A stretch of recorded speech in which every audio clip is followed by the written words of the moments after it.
Hello ಎಲ್ರಿಗೂ ನಮಸ್ತೆ. Welcome to my YouTube channel or welcome back to my YouTube channel. ಇನ್ನು ಇವತ್ತು ನಂದು 5th ಮಂತ್ ಸ್ಕ್ಯಾನಿಂಗ್ ಇತ್ತು ಅಂತ ನಾನು ನನ್ನ ಹಸ್ಬೆಂಡು ಹೊರಗಡೆ ಹೋಗಿ ಸ್ಕ್ಯಾನಿಂಗ್ ಮಾಡಿಸ್ಕೊಂಡು ಬಂದ ತಕ್ಷಣ ಸ್ವಲ್ಪ ಏನಾದರೂ ಸ್ವೀಟ್ ತಿನ್ನಬೇಕು ಅನ್ನಿಸ್ತಾ ಇತ್ತು. ಹಾಗಾಗಿ ಇವತ್ತು ಮ್ಯಾಂಗೋದ್ರಲ್ಲಿ ಏನಾದರೂ ಸ್ವೀಟ್ ಮಾಡ್ಕೊಳ್ಳೋಣ ಅಂದ್ಕೊಂಡೆ. ಸೊ ಇವತ್ತು ನಾನು ಮಾಡ್ತಾ ಇರೋದು ಮ್ಯಾಂಗೋ ಕೇಸರಿಬಾತ್. ಸೊ ತಡೆಯೋಕ್ಕೆ ಬನ್ನಿ ಹೆಂಗೆ ಮಾಡೋದು ಅಂತ ನೋಡ್ಕೊಳ್ಳೋಣ. ನಾನಿಲ್ಲಿ ಒಂದು ಮಾವಿನ ಹಣ್ಣನ್ನ ತೊಗೊಂಡಿದ್ದೀನಿ. ಈ ಮಾವಿನ ಹಣ್ಣಿನ ಹೆಸರು ನಿಜವಾಗ್ಲೂ ಏನು ಅಂತ ಗೊತ್ತಿಲ್ಲ ಕಣ್ರಿ. ನಿಮ್ಗೆ ಯಾರಿಗಾದ್ರೂ ಗೊತ್ತಿದ್ದರೆ ಕಮೆಂಟ್ ಮಾಡಿ. ಹಾಗೆ ನೀವು ಮಾವಿನ ಹಣ್ಣನ್ನು ಆರಿಸ್ಕೊಳ್ಳುವಾಗ ಸ್ವಲ್ಪ ಚೆನ್ನಾಗಿ ಹಣ್ಣಾಗಿರಬೇಕು, ಮತ್ತು ಸ್ವಲ್ಪ ಸ್ವೀಟ್ ಇರೋದನ್ನ ಆರಿಸ್ಕೊಳ್ಳಿ. ಯಾಕಂದರೆ ಸ್ವಲ್ಪ ಸ್ವೀಟ್ ಇರೋ ಹಣ್ಣನ್ನು ಆರಿಸ್ಕೊಂಡಾಗ ನಾವು ಶುಗರ್ ಸ್ವಲ್ಪ ಕಡಿಮೆ ತೊಗೊಳುತ್ತೆ. ಮಾಡ್ಕೊಂಡಿರೋ ಮಾವಿನ ಹಣ್ಣನ್ನು ನಾನಿಲ್ಲಿ ಒಂದು ಸ್ಪೂನ್ ಸಹಾಯದಿಂದ ಸ್ಕೂಪ್ ಮಾಡ್ಕೊಡ್ತಾ ಇದ್ದೀನಿ. ನೀಟಾಗೆಲ್ಲ ತಗೊಂಡು ಒಂದು ಬೌಲಿಗೆ ಹಾಕಿ ಕಟ್ ಮಾಡ್ಕೊಂಡಿರೋ 2 ಪೀಸ್ನ ನಾನು ಹೀಗೆ ಮಾಡ್ಕೊತಾ ಇದ್ದೀನಿ. ನಿಜವಾಗ್ಲೂ ನೀವು ಈ ಪೀನ ಟ್ರೈ ಮಾಡಲೇಬೇಕು ಒಂದು ಸರಿ ಆದ್ರೂ. ಸೀಸನ್ ಮುಗಿಯೋಷ್ಟರಲ್ಲಿ ತುಂಬ ಚೆನ್ನಾಗಿರುತ್ತೆ, ತುಂಬ ಟೇಸ್ಟಿಯಾಗಿರುತ್ತೆ.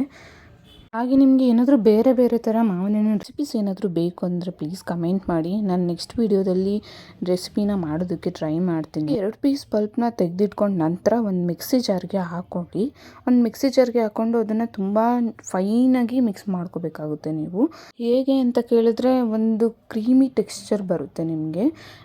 ನೀವು ನೋಡ್ಬೋದು ಇಲ್ಲಿ ನಾನು ಇವಾಗ ಮಿಕ್ಸಿ ಮಾಡ್ಕೊತೀನಿ. ಮಿಕ್ಸಿ ಮಾಡಿ ಆದಮೇಲೆ ಆ ಪಲ್ಪ್ ಯಾವ ಥರ ಇರುತ್ತೆ, ಯಾವ ಥರ ಕಾಣಿಸುತ್ತೆ ನೋಡಲಿಕ್ಕೆ ಅಂತ ತುಂಬ ಫೈನಾಗಿ ಮಾಡ್ಕೋಬೇಕು. ಕ್ರೀಮಿ ಟೆಕ್ಸ್ಚರ್ ಬರುತ್ತೆ ಅದು. ಇನ್ನು ನ್ಯೂಟ್ರಿಷನ್ ಬಗ್ಗೆ ಹೇಳ್ಬೇಕಂದ್ರೆ ಮಾವಿನ ಹಣ್ಣಲ್ಲಿ ಐರನ್ ಮತ್ತು folic acid, vitamin C, vitamin A ಮತ್ತು ವಿಟಮಿನ್ B6 ಇರೋದ್ರಿಂದ ಬೇಬಿ ಡೆವಲಪ್ಮೆಂಟ್ಗೆ ತುಂಬ ಹೆಲ್ಪ್ಫುಲ್ ಆಗುತ್ತೆ, ಸ್ಪೆಷಲಿ ಇನ್ ಫಸ್ಟ್ ಟ್ರೈಮಿಸ್ಟರ್. ಈಗ ನೋಡ್ಬೋದು ನಾನು ರುಬ್ಕೊಂಡಿದ್ದೀನಿ, ತುಂಬ ನೀಟಾಗಿ ಫೈನಾಗಿ ಆಗಿದೆ. ಈಗ ನಾನು ಸ್ಟವ್ ಆನ್ ಮಾಡಿಕೊಂಡು ಸ್ಟವ್ ಮೇಲೆ ಒಂದು ಪಾತ್ರೆ ಇಟ್ಕೊಂಡು ಒಂದು 2 ಟೇಬಲ್ ಸ್ಪೂನಷ್ಟು ತುಪ್ಪನ ಹಾಕೊಳ್ಳಿ. ತುಪ್ಪ ಸ್ವಲ್ಪ ಚೆನ್ನಾಗಿ ಬಿಸಿ ಆಗಬೇಕು. ತುಪ್ಪ ಬಿಸಿ ಆದ ನಂತರ ಗೋಡಂಬಿ ಮತ್ತು ದ್ರಾಕ್ಷಿನ ತುಪ್ಪದೊಳಗೆ ಹಾಕ್ಕೊಂಡು ಚೆನ್ನಾಗಿ ಹುರ್ಕೋಬೇಕು. ನೀವಿಲ್ಲಿ ಎಣ್ಣೆ ಕೂಡ ಬಳಸ್ಬೋದು. ಎಣ್ಣೆ ಇಷ್ಟ ಆಗಲ್ಲ ಅಂದವರು ತುಪ್ಪ ಬಳಸ್ಕೊಳ್ಳಿ, ಅಥವಾ ತುಪ್ಪ ಇಷ್ಟ ಆಗಲ್ಲ ಅಂದರೆ ಎಣ್ಣೆ ಆದರೂ ಬೆಳೆಸ್ಕೊಳ್ಳಿ. ನಾನಿಲ್ಲಿ ಸ್ವಲ್ಪ ತುಪ್ಪ ಬಳಸ್ಕೊತಾ ಇದ್ದೀನಿ. ಈಗ ನೀಟಾಗಿ ಹುರಿತಾ ಇದ್ದೀನಿ. ಇದು ಸ್ವಲ್ಪ ಚೆನ್ನಾಗಿ ರೋಸ್ಟ್ ಆಗಲಿ. ರೋಸ್ಟ್ ಆದ ನಂತರ ನೀವು ಅದನ್ನು ಎತ್ತಿಟ್ಕೊಳ್ಳಿ. ನೆಕ್ಸ್ಟ್ ನಾನು ಅದೇ ಕಡಾಯಿಗೆ 1 ಕಪ್ಪಷ್ಟು ರವೆನ ಹಾಕೋತಾ ಇದ್ದೀನಿ. ನೀವು ಬೇಕಂದರೆ ಇಲ್ಲಿ ಇನ್ನೊಂದು ಸ್ವಲ್ಪ ತುಪ್ಪ ಅಥವಾ ಎಣ್ಣೆನಾದರೂ ಬಳಸ್ಬೋದು. ನಾನು ಅಷ್ಟೊಂದು ತುಪ್ಪ ಎಣ್ಣೆನ ಬಳಸಿ ಮಾಡ್ತಾ ಇಲ್ಲ, ಇಲ್ಲಿ ಮೀಡಿಯಮಲ್ಲೇ ಬಳಸಿ ಮಾಡ್ತಾ ಇದ್ದೀನಿ. ಈ ರವೆ ಸ್ವಲ್ಪ ಚೆನ್ನಾಗಿ ಬ್ರೌನ್ ಕಲರ್ ಬರೋವರೆಗೂ ಚೆನ್ನಾಗಿ ಹುರ್ಕೊಳ್ಳಿ. ಯಾಕಂದರೆ ನೀವು ಬ್ರೌನ್ ಕಲರ್ ಬರೋವರೆಗೂ ಹುರ್ಕೊಂಡ್ರೆ ನಿಮಗೆ ನೀರಲ್ಲಿ ಹಾಕಿದಾಗ ಗಂಟು ಬೀಳಲ್ಲ. ಹಾಗಾಗಿ ಸ್ವಲ್ಪ ಚೆನ್ನಾಗಿ ಹುರ್ಕೋಬೇಕು. ಈಗ ಹುರಿದಾಗಿದೆ, ಚೆನ್ನಾಗಿ ಹುರಿದಿದ್ದೀನಿ. ನಾನು ಇದನ್ನು ಒಂದು ಬೌಲ್ಗೆ ಟ್ರಾನ್ಸ್ಫರ್ ಮಾಡ್ಕೋತಾ ಇದ್ದೀನಿ.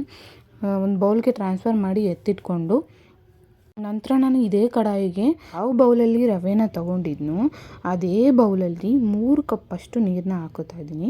ನೀವು ನೋಡ್ತಾ ಇರ್ಬೋದು ಇಲ್ಲಿ. ಯಾಕಂದರೆ ತುಂಬ ಕಡಿಮೆ ಹಾಕ್ಕೊಂಡ್ರೆ ಗಟ್ಟಿಯಾಗುತ್ತೆ, ಜಾಸ್ತಿ ಹಾಕ್ಕೊಂಡ್ರೆ ತುಂಬ ತೆಳುವಾಗುತ್ತೆ. ಸೊ ಇಲ್ಲಿ ಮೆಷರ್ಮೆಂಟ್ನ ನೀವು ನೋಡಿಕೊಂಡು ಹಾಕ್ಕೊಂಡ್ರೆ ಒಳ್ಳೆಯದು. 3 ಬೌಲ್ ನೀರನ್ನ ಸೇರಿಸ್ಕೊಂಡ ನಂತರ ನಾನಿಲ್ಲಿ ಒಂದು 2 ಟೇಬಲ್ ಸ್ಪೂನಷ್ಟು ಆಯಿಲ್ನ ಸೇರಿಸ್ಕೊತಾ ಇದ್ದೀನಿ. ಯಾಕಂದರೆ ಗಂಟು ಬೀಳೋದನ್ನು ತಡೆಯುತ್ತೆ ಇದು. ಆಯಿಲ್ನ ಸೇರಿಸ್ಕೊಂಡು ಚೆನ್ನಾಗಿ ಉರಿನ ಮೀಡಿಯಮ್ ಫ್ಲೇಮಲ್ಲಿ ಇಟ್ಟು ಚೆನ್ನಾಗಿ ಕುದಿಸ್ಕೋಬೇಕು. ನಂತರ ನಾನಿಲ್ಲಿ ಒಂದು 2-3 ಏಲಕ್ಕಿನ ಚೆನ್ನಾಗಿ ಕುಟ್ಟಿ ಪುಡಿ ಮಾಡಿ ಎತ್ತಿಟ್ಕೊಂಡಿದ್ದೀನಿ. ಈಗ ನೋಡ್ತಾ ಇರ್ಬೋದು ನೀವು ಇಲ್ಲಿ ಚೆನ್ನಾಗಿ ಕುದಿ ಬರ್ತಾ ಇದೆ. ಈಗ ಒಂದು 2-3 ಏಲಕ್ಕಿನ ಕುಟ್ಕೊಂಡಿದ್ನಲ್ಲ ಅದನ್ನು ಇದರಲ್ಲಿ ಸೇರಿಸ್ಕೋಬೇಕು. ಸೇರಿಸ್ಕೊಂಡ ನಂತರ ಮುಂಚೆನೇ ನಾನು ಇಲ್ಲಿ ಚೆನ್ನಾಗಿ ಹುರಿದು ಎತ್ತಿಟ್ಕೊಂಡಿದ್ನಲ್ಲ ರವೆನ, ಆ ರವೆನ ನಾವು ಈ ಸಮಯದಲ್ಲಿ ಸೇರಿಸ್ಬೇಕಾಗುತ್ತೆ. ಇದು ತುಂಬ ಇಂಪಾರ್ಟೆಂಟು. ಯಾಕಂದರೆ ನೀವು ಒಂದು ಸ್ವಲ್ಪ ಆಚೆ ಈಚೆ ಮಾಡಿದ್ರೂ ಇಲ್ಲಿ ರವೆ ತುಂಬ ಗಂಟು ಬೀಳೋ ಸಾಧ್ಯತೆ ಇರುತ್ತೆ. ಹಾಗಾಗಿ ನೋಡಿಕೊಂಡು ಹುಷಾರಾಗಿ ರವೆನ ಸೇರಿಸ್ಕೊಳ್ಳಿ. ರವೆ ಸೇರಿಸ್ಕೊಂಡು ನಂತರ ತಕ್ಷಣವೇ ತಿರುಗಿಸ್ತಾ ಇರಬೇಕು. ಸೇರಿಸ್ಕೊಂಡು ಒಂದು 2 ನಿಮಿಷಕ್ಕೆಲ್ಲ ಹಿಂಗಾಗ್ಬಿಡುತ್ತೆ. ಅದೇ ಬೌಲಲ್ಲಿ ನಾನು ಈಗ 1 ಕಪ್ಪು ಸಕ್ಕರೆನ ಹಾಕ್ಕೋತಾ ಇದ್ದೀನಿ. ಜೊತೆಗೆ ರುಬ್ಬಿರೋ ಮಾವಿನ ಹಣ್ಣನ್ನು ಹಾಕ್ಕೊಂಡು ಸೇರಿಸ್ಕೊಂಡ್ರೆ ಈ ಮಾವಿನ ಹಣ್ಣಿನ ಕೇಸರಿಬಾತ್ ರೆಸಿಪಿ ರೆಡಿ ಆಯಿತು. ಹಾಗೆ ನೀವು ಇನ್ನೂ ಯಾರಾದರೂ ನನ್ನ ಚಾನಲ್ನ ಸಬ್ಸ್ಕ್ರೈಬ್ ಮಾಡದೆ ನೋಡ್ತಾ ಇದ್ದರೆ ಪ್ಲೀಸ್ ಸಬ್ಸ್ಕ್ರೈಬ್ ಮಾಡಿ. ಹಾಗೆ ಈ ರೆಸಿಪಿ ಇಷ್ಟ ಆಯಿತು ಅಂದರೆ ಒಂದು ಕಮೆಂಟ್ ಮಾಡಿ. ಇನ್ನೂ ಏನಾದರೂ ಮಾವಿನ ಹಣ್ಣಿನ ಹೊಸ ರೆಸಿಪಿ ಬೇಕು ಅಂದರೆ ಪ್ಲೀಸ್ ಕಮೆಂಟ್ ಮಾಡಿ. ನಾನು ಖಂಡಿತ ನೆಕ್ಸ್ಟ್ ವೀಡಿಯೋದಲ್ಲಿ ನಿಮಗೆ ಶೇರ್ ಮಾಡ್ತೀನಿ. ಧನ್ಯವಾದಗಳು.